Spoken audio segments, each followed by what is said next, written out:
by you. I'll be your everything, your blue sky. I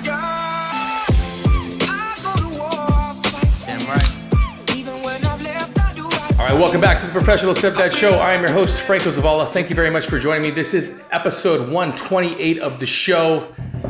Today we're going to be going over an Instagram question that was sent to me, some advice, and I think that it is very relevant for a lot of blended families who may or may not either be going through this situation or have gone through it and didn't get the result that they were looking for. Of course, like always, this is my opinion. This is the way I would handle things and how I would approach any situation. So I'm going to read the question now. It says, my husband is a bio dad and a stepdad to my two preteens. He is struggling with anger and getting a connection. How can I help him? He says he doesn't need help and that my girls need to change. I feel like this is going to ruin our marriage. Any advice would be helpful. Okay, let's just dive right into this. So first and foremost, he's a bio dad and he's a stepdad, and you're in a blended family, preteens, and he's struggling to make a connection. Right off the bat, I'm going to say this. Right off the bat, I'm going to say that this dad is going to be struggling with a lot of different things, two to be specific. First one being the amount of time, energy, and effort that he is putting to making a real connection, meaning through conversation with the preteens. You know, we all have our ways of communicating, and we all have a way that we love to be communicated to, and the way we like to communicate with others.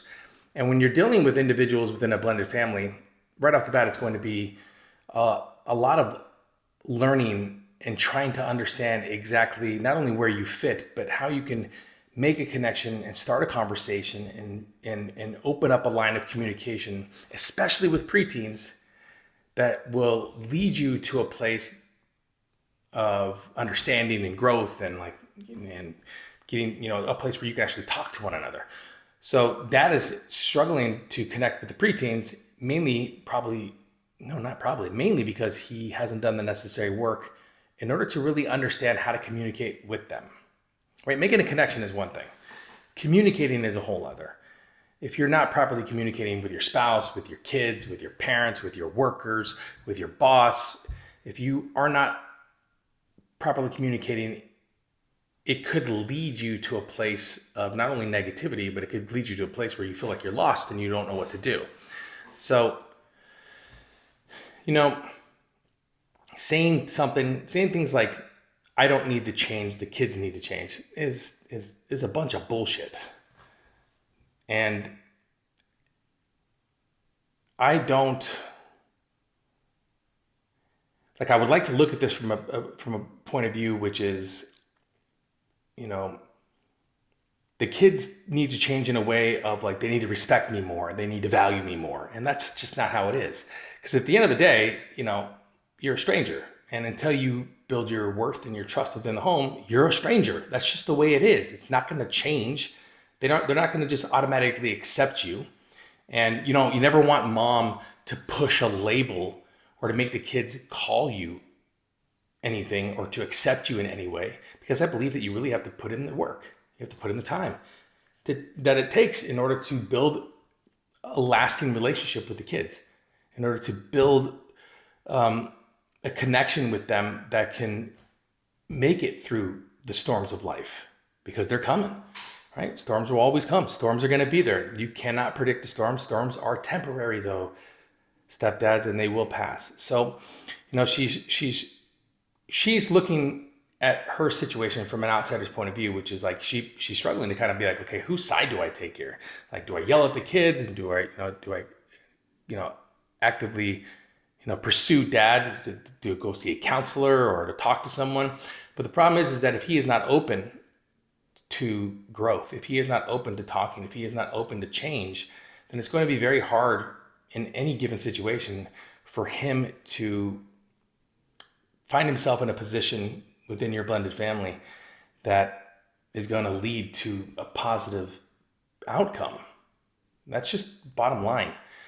I think what we fail to remember as we move, and we progress forward in step parenting is that change has to happen all the time. Growth has to happen all the time. Communication, connection has to happen all the time. And it cannot happen unless everybody is open and receptive to it. Now, maybe it's the way he was raised. It's 9,000% the way he was raised. And it's the way his dad is, or the way whomever raised him. You know, this, I'm a man, I don't need any help, and show emotion and all that bullshit that, you know, TV and television tries to tell us. At the same time, I want to make sure that I make a point here. I also agree, or I also am a firm believer that, you know, men should lead, connect with your emotions, but at the same time, be ruthless and take care of your responsibilities. Like that's what we're supposed to do. So saying things like the kids need to change, I don't, right off the bat, is ignorance, just screaming at the top of a mountain. It's his ignorance towards any given situation when it comes to the fact that he doesn't believe that he needs to change. Now you're struggling with it because you believe that it's going to affect your marriage. And you know, when the kids aren't around, when the preteens aren't around, I'm assuming that everything's fine, that he's just there. And I think he struggles with the preteens because he doesn't feel accepted, wanted, needed, or valued from them. And it's not the preteens' fault. It's not their job to put in the work. It's not their job to get to know him. It's his job to do the work. It's his job to get to know them. It's his job to change and alter his perception on kids and parenting and fatherhood and acceptance and help and asking for help. It's his job to alter his perception on all of that. And he has to change in order for things to change. He probably wants to. As a matter of fact, I'm going to say he absolutely wants to. Let me tell all the moms out there and all the amazing women out there who have allowed a stepdad to step into their blended family, into their life, and are willing to trust us. We want to change. We want to seek guidance and help. We want to grow. We want to be better. And our pride definitely holds us back, but sometimes we just don't know how to do it. And then when we feel like we're pressured into doing it, we immediately go on the defense, and then it just gets worse. And then all of a sudden you find yourself spiraling down. So I would honestly take this approach toward your situation. I would take the approach of maybe getting in the book on the 5 love languages. That's not a bad start, because that's a really good way to learn how to communicate and to find ways to communicate with individuals in your life. But more important, reach out to his closest friend. Reach out to his closest friend's wife. Maybe reach out to his father if he's alive. Try to explain your point of view to them so they can kind of see what you're struggling with. But do it in a way where you're not actually asking them for help. Maybe you're just trying to get their point of view. So don't necessarily say like, this is what I'm going through. Be like, I have a friend going through this. And I'm only saying this because it's a fine line. It's a fine line you have to deal with. What you're not wanting to do is you don't want to push him over the edge. You don't want to make him feel like he's got to go on the defense. And at the same time, you also don't want to ignore it because it'll just make things worse. And again, I can't stress this anymore. It's not the kid's job to change. It's your job. It's your job to alter and to better yourself.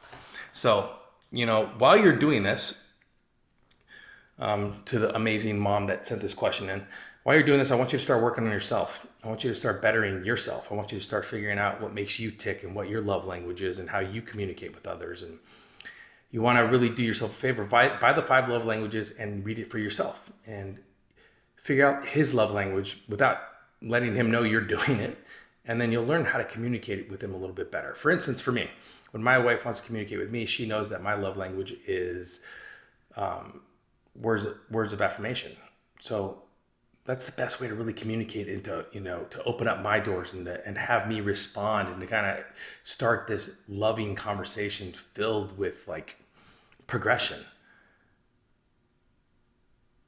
And vice versa with her. I know that her love language is personal touch. So if I'm really wanting to make sure that I connect with her and have a good conversation with her, something as simple as holding her hand while we sit there and speak is really, really good.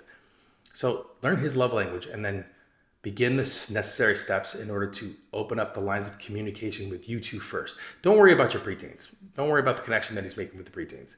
Because at the end of the day, if your relationship is strong and the kids can see it and the kids can see that he's trying, that the kids can also see that he's changing. Not changing necessarily because he wants to, but changing because you're doing the work for you, mom, and you're learning to communicate with him and learning his love language. And before you know it, you're going to start unlocking this complicated fucking mathematical equation, which is men and the way we think, and you'll start to see real progression and growth. What you're hoping for is to get to a point where he sees what you're doing, he sees how hard you're trying, and because you did the work to communicate with him, he's now open to it. That's what we're hoping for. But as far as the preteens go, they're preteens. They're not gonna you're gonna ask them to change? Nope, not gonna happen, sorry. It's just not the way it's gonna work. And as far as your marriage goes, I don't want you to worry about it affecting your marriage. If it's affecting your marriage, it's because, mom, you are allowing the situation that's happening to control your thoughts on what may or may not happen with your marriage, right? Bottom line is this. Learn his love language, learn yours, learn how to communicate with him. Take time, take patience. It's gonna be a process, but you can get there. You can get to a point where you can develop strong relationships with dad and with the preteens. It will happen. It can happen. It can definitely be there. My oldest child, who is now 22 years old, didn't want anything to do with me for like 6-7 years before she finally opened up to me. It takes a lot of work. It takes a lot of patience. It takes a lot of like times where you feel like you can't do it, and you just got to keep persevering. You got to keep moving forward. Same goes with you. I know it's struggling, or I know it's a struggle to watch him struggle, and I know it's a struggle to want him to get help and he doesn't want it. But you can't force the issues. So start working on you first. Start bettering yourself. Let him see you getting better. Let him see you thinking different. Let him see you communicating on a higher level and frequency than he is. And I'm telling you, he will begin to notice the change and either ask questions or quietly join. That's the way I would go. All right, guys. That's today's episode. The episode was just about one question. I thought it was important because I believe that a lot of stepmoms, stepdads, blended families, however you want to view that, and the way we see our scenarios, I believe everyone goes through that. Everyone goes through a time where their significant other does not want to get help, doesn't believe they need help, is too stubborn to even ask for help or to even talk about it or to conversate about it. And just remember, if you're really wanting the other person to change, if you're really wanting the other person to kind of start bettering themselves, begin with you. Let it begin with you. Everything will begin with you. Because if you are sending messages to me on Instagram or Facebook or through our YouTube channel or on our website, it means that you are actively seeking guidance and help, which means you are open to change and you're open to growth. And that's a good thing. So run with that, ride with that. Because at the end of the day, let's just say hypothetically things don't go your way, you'll be better for it in the end. You will be, I promise. That's episode 128 of the show. Once again, grateful, blessed, humbled, and thankful for each and every one of you who have subscribed to the show. If you have any ideas for shows or questions that you have, send them in. I'll make an entire episode about it. I mean, it's not like the episodes are super long, but I think it creates a lot of value when it can get straight to the point and we can directly talk to you. So I hope to hear from you soon. All right, be well. Hey, thanks for listening to the show. Listen, if you know a stepdad who is in need of any of this information, do me a favor right now. Hit that subscribe button and share this episode with them as fast as possible. Did you do it? Okay, you did it. Quiet on the set, please. Thank you, everybody.